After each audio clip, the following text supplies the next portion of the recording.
les émotions fortes ou la douleur aveugle, car les yeux qui ont pleuré ne voient pas clair. Soyez salués, chers miens, peuple de Côte d'Ivoire, très chers Africains. Effectivement, la Côte d'Ivoire étonne le monde. Voici un pays, chaque fin de mois, il y a toujours des détournements quelque part dans une administration. Détournement de plus de 39 milliards de francs CFA à la direction des impôts. Est-ce que les gens sont un peu sur lui? Jusqu'à quand? On a comme l'impression que non, aujourd'hui, la Côte d'Ivoire, c'est devenu le pays d'Ali Baba et les 40 voleurs. Si ce n'est pas les 11 milliards de café cacao de nos pauvres parents paysans qui ont disparu jusqu'à présent, aucune enquête n'a été diligentée, personne n'a été inquiété. Si ce n'est pas le DG du fait qui vole l'argent de tout le contribuable ivoirien, si ce n'est pas l'ancien président de l'Assemblée nationale, M. Adama Bitogo, qui vend les passeports ivoiriens à des étrangers, plus de 250 000 passeports, sans qu'ils ne soient inquiétés, c'est M. Brou qui va venir déguerpir plus de 36 hectares en plein capital. Et on nous dit que non, personne ne savait. Jusqu'à quand? On a comme l'impression aujourd'hui que non, la Côte d'Ivoire est devenue comme une porcherie où n'importe qui peut se lever et faire ce qu'il veut sans qu'il ne soit inquiété.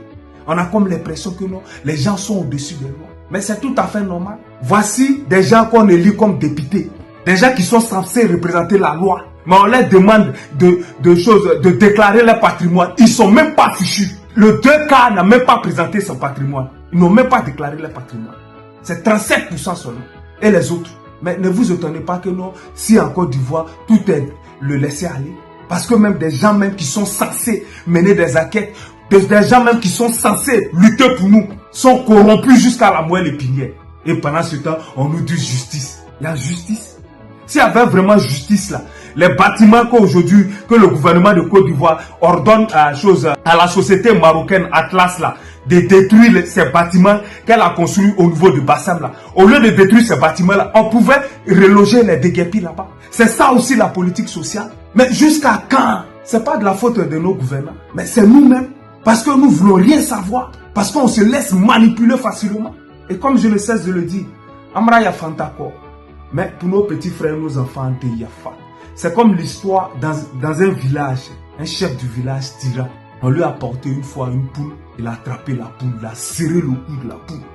Et puis tire les plumes de la poule. Il lui arrache les plumes. La poule était pratiquement à ça. Il a laissé la poule.